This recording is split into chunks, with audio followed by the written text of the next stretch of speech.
인테리어를 처음 하려고 하면 선택할 게 너무 많아서 오히려 더 막막해집니다. 브랜드도 많고 가격도 다르고 업체마다 말하는 기준도 달라서 뭐가 좋은 선택인지 판단하기가 쉽지 않습니다. 그래서 많은 분들이 결국 가장 쉬운 기준으로 갑니다. 평당 얼마예요? 물론 예산은 가장 중요합니다. 그런데 인테리어에서 정말 무서운 건 처음에 몇십만 원 아끼려는 선택이 나중에 수백만 원, 심하면 천만 원 가까운 재시공 비용으로 돌아올 수 있다는 겁니다. 실제로 한국소비자원 조사에서도 인테리어 소비자들이 겪는 문제 중 하나가 선택을 위한 비교 정보 부족으로 나타났고, 피해 구제 신청 사유에서도 하자 보수 미행, 자재 품질 시공, 마감 불량 같은 문제가 많이 나옵니다. 그래서 오늘은 돈 조금 아끼려다 인테리어를 망치는 3단계와 각 단계별로 어떻게 해야 하는지 정리해드리겠습니다. 영상 끝까지 시청해주세요. 첫 번째, 무조건 싼 견적부터 찾는 겁니다. 인테리어 견적을 받으면 700만원, 850만원, 900만원 이런 식으로 가격만 비교하게 됩니다. 그런데 중요한 건 얼마나 싼지가 아니라 왜 싼지입니다. 싼 견적에는 철거비가 빠져 있을 수도 있고 폐기물 비용이 별도일 수도 있고 자재 등급이 다를 수도 있습니다. 처음에는 100만 원 아낀 것처럼 보였는데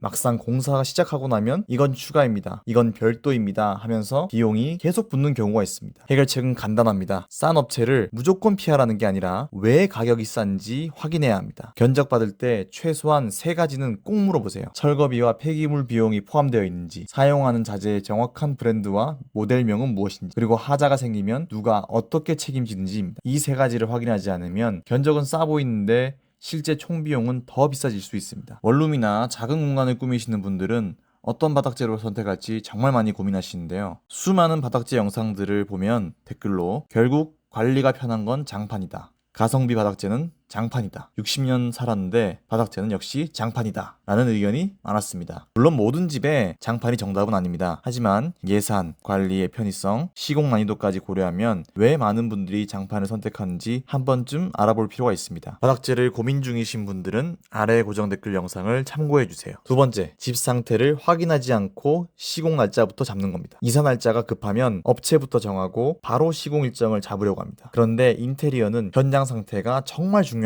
기존 바닥이 울어있거나 습기가 있거나 곰팡이가 있거나 단차가 심하거나 철거가 필요한 상태라면 당일 시공이 어려울 수 있습니다. 기사님이 오셨는데 이 상태로는 오늘 시공 어렵습니다 라고 하면 일정이 밀릴 수도 있고 경우에 따라 출장비가 발생할 수 있습니다. 해결책은 시공 전에 현장을 먼저 보여주는 겁니다. 업체가 직접 와서 보면 가장 좋지만 시간이 안 된다면 사진이라도 꼭 보내셔야 합니다. 집 전체 사진, 바닥 가까이 찍은 사진, 문턱 부분, 들뜬 곳, 곰팡이 흔적, 습기가 의심되는 부분, 기존 바닥재 상태를 찍어서 보내고 물어보세요. 이 상태로 바로 시공이 가능한가요? 철거가 필요할까요? 추가 비용이 생길 수 있나요? 사진 몇 장만으로 당일 시공이 취소되는 상황을 막을 수 있고 예상 못한 추가 비용도 줄일 수 있습니다. 세 번째는 예쁜 집 따라하기입니다. 요즘 유튜브나 인스타그램, 오늘의 집을 보면 정말 예쁜 인테리어가 많습니다. 그래서 우리 집도 저렇게 해야겠다라고 생각하기 쉽습니다. 그런데 예쁜 집과 살기 편한 집은 완전히 다릅니다.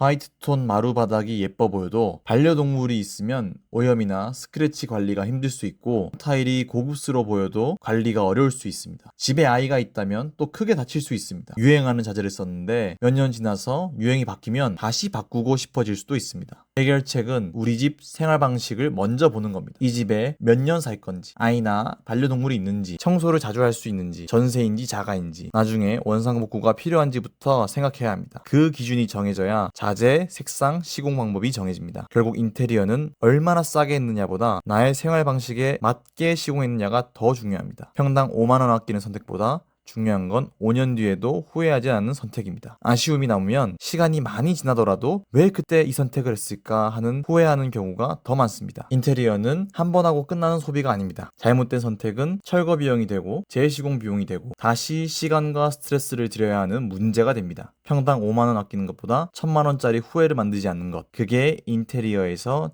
진짜 돈을 아끼는 방법이라고 생각합니다. 구독해두시고 영상을 꾸준히 시청하신다면 후회 없는 선택을 하실 수 있도록 도움이 되는 정보와 노하우를 계속해서 전해드리겠습니다. 지금까지 장판마을이었습니다. 감사합니다.